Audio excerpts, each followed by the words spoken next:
السلام علیکم ورحمۃ اللہ وبرکاتہ نحمدہ ونصلی علی رسولہ الکریم اما بعد اعوذ باللہ من الشیطان الرجیم بسم اللہ الرحمن الرحیم رب اشرح لی صدری ویسر لی امری واحلل عقدۃ من لسانی یفقہوا قولی واجعل لی وزیرا من اہلی ربنا زدنا علما۔ آج ہم اگلا درس پڑھیں گے انشاءاللہ، لیکن اس سے پہلے آگے بڑھنے سے پہلے میں آپ سے کچھ بات کرنا چاہوں گی، بلکہ سوال کرنا چاہوں گی۔ ہم اس وقت کس چیز کی تعلیم لے رہے ہیں؟ کیا سیکھ رہے ہیں ہم؟ نورانی قاعدہ نا؟ جی، نورانی قاعدہ سیکھ رہے ہیں۔ تو یہ کس چیز کا علم ہے؟ یہ قرآن کا علم ہے یا نہیں؟ قرآن ہی کا علم ہے نا، ہم لینگویج تو نہیں پڑھ رہے ہیں اس میں۔ قرآن سیکھنے کا سب سے پہلا، سب سے اول، سب سے بیسک سیکھنے والے دروس یہی ہیں۔ اچھا بتائیں کہ قرآن کا ہر حرف کو پڑھنے کا کتنا ثواب ملتا ہے، کتنا اجر ہے؟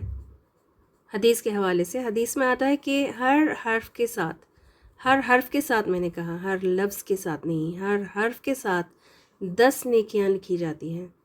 ایک حرف کے بدلے میں 10 گنا زیادہ ثواب ملتا ہے۔ تو اس کو حقیر نہ جانے، کوئی چھوٹی بات نہ سمجھے، معمولی نہ سمجھے۔ آپ کو یہ خیال تو نہیں آ رہا، آپ یہ تو نہیں سوچ رہی ہیں کہ یہ کیا بچوں کو پڑھانے والی کتاب پڑھائی جا رہی ہے ہمیں، یہ تو ہم نے بچپن میں پڑھ رکھا ہے، پڑھ چکے ہیں، ہم بچپن سے جانتے ہیں، سیکھ چکے ہیں، تو اس میں کوئی فائدہ نہیں۔ ایسا نہیں ہے، اس میں ہی فائدہ ہوگا آپ کو۔ یاد رکھیے کہ قرآن کو غلط تلفظ، غلط طریقے سے پڑھنے کی سب سے بڑی وجہ یہی ہے، نورانی قاعدہ پر فوکس نہ کرنا۔ اس بات کو امپورٹنس نہ دینے کی وجہ سے ہی اکثریت، میجورٹی کو قرآن ٹھیک پڑھنا نہیں آتا۔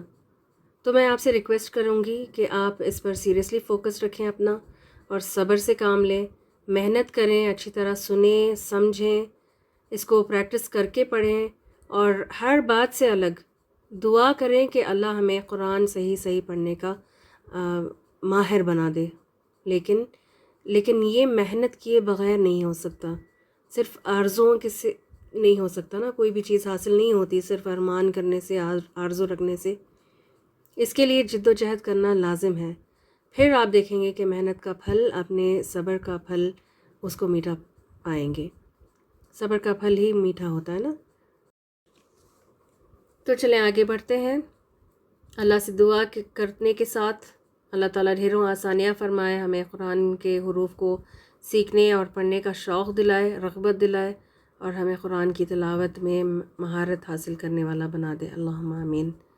تو بالکل آپ گروپ نہ چھوڑیں، اور یہ نہ سمجھیں کہ بہت ہی چھوٹی سی چیز ہے جو ہمیں سکھایا جا رہا ہے، اور اس کو بے فائدہ نہ سمجھیں، ٹھیک ہے؟ ویسے قرآن کا ماہر کن کی صفوں میں ہوگا قیامت کے دن، پتہ ہے آپ کو؟ حدیث کے حوالے سے بتائیں۔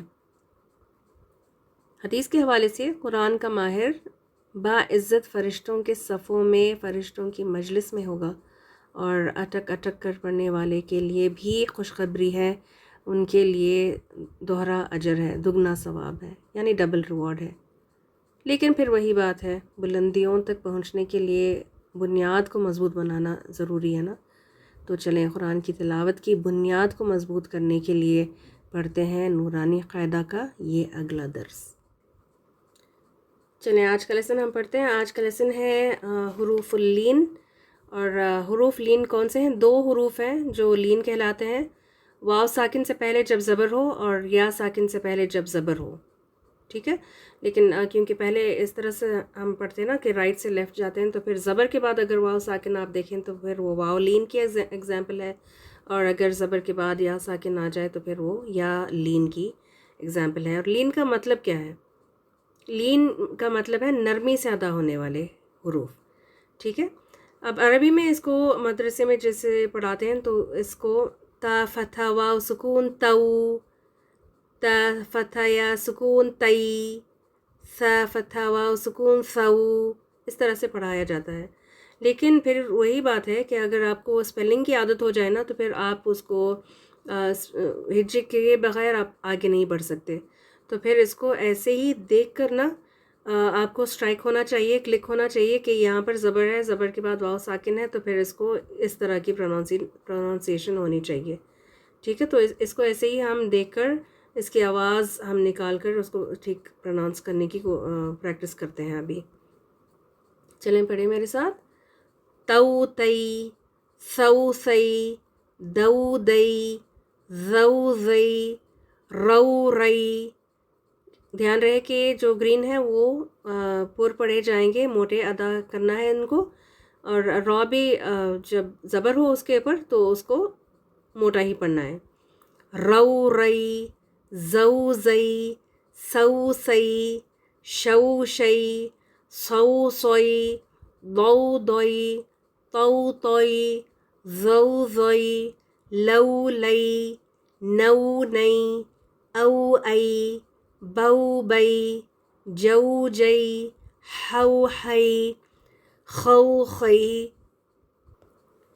عو عئی، غو غئی، فو فئی، قو قئی، کو کئی، مو مئی، وو وئی، ہو ہئی، یو یئی.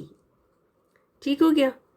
ابھی اس میں جو تھوڑی بہت مسٹیکس ہوتی ہے نا ہم سے، اس کا میں آپ کو بتاتی ہوں کہ یہ جو واو لین ہے نا اس کو ہم پوری طرح سے وہ جو واو ہے اس کو پروناؤنس نہیں کرتے، آخر میں پورے ہونٹ کو گول کر کے اس کو ادا کرنا چاہیے. اور جہاں پر یا ساکن ہے نا، یا لین جب آتا ہے تو پھر ہم اس کو بھی پوری طرح سے پڑھتے نہیں ہیں. ابھی میں ایگزامپلس دوں گی آپ کو تو پھر آپ کو اندازہ ہو جائے گا. دیکھیں جو شین کے ساتھ ہے، شین یا زبر، شے نہیں آتا، شے ان اس طرح سے پڑھ دیتے نا، تو یہ شئی ہے، شئی ان. تو اس کو بالکل کلیئرلی اس طرح سے آپ نے پڑھنا ہے. پھر جو بہت زیادہ قرآن میں لفظ آتا ہے وہ یوم کا ہے. ٹھیک ہے، یوم، وہ واو لین کے ایگزامپل میں یوم، لیکن اس کو یوم پڑھ دینا، یوم، یوم آزادی یہ بھی ہم بولتے ہیں. تو اردو میں یہ چلتا ہے، لیکن آپ کو عربی کے ساتھ لین حروف ہے نا، تو واو لین کو بھی پورے ہونٹ کو گول کر کے آپ نے پڑھنا ہے یومن اس طرح. پھر یا لین کے ایگزامپل میں ایک اور جو لفظ آتا ہے قرآن میں وہ ہے لیل، لیلن، لیکن اس کو لیلن پڑھ دینا، لے نہیں، یہ غلط ہے. اور میں بتاتی چلوں آپ کو کہ ہم بچوں کے نام بھی رکھتے ہیں نا، لڑکوں کے، ریحان، اس کو ریحان بول دیتے ہیں، ریحان، ریحانہ. تو یہ رے نہیں ہوتا، یہ را یا زبر رئی ہوتا ہے، ریحان. اور ریحان کا یہ مطلب بھی بہت اچھا ہے، خوشبودار جو پتا ہوتا ہے نا، تو اس کے لیے یوز ہوتا ہے. تو یہ ریحان ہے. اور زوج بول دیتے ہیں، زوج، تو یہ زوج نہیں، زوجن، زوج. ٹھیک ہے، تو اس کی خاص ایک آواز آنی چاہیے جب آپ پڑھیں اس کو. واو لین اور یا لین، یہ ہمارا لیسن آج کا ہو گیا ہے. تو اگلا جو ہے ہمارے پاس وہ، اچھا یہ سارے ہی اس میں آ گئے ہیں. کھڑی زبر، کھڑی زیر، الٹا پیش بھی ہے اس میں. اور اچھا یہ تنوین کے بھی ایگزامپلس ہیں. تو ہم اس کو اگلے کلاس میں دیکھتے ہیں، کافی لمبا لیسن ہوگا یہ اگلا، تو انشاءاللہ اگلے لیسن میں یہ کرتے ہیں. ابھی یہاں تک کا رکھتے ہیں آج کا، چلے وائنڈ اپ کرتے ہیں. سبحانک اللہم و بحمدک، نشہد ان لا الہ الا انت، نستغفرک و نتوب الیک. سبحان ربک رب العزت عما یصفون، وسلام علی المرسلین، والحمد للہ رب العالمین. السلام علیکم ورحمۃ اللہ وبرکاتہ.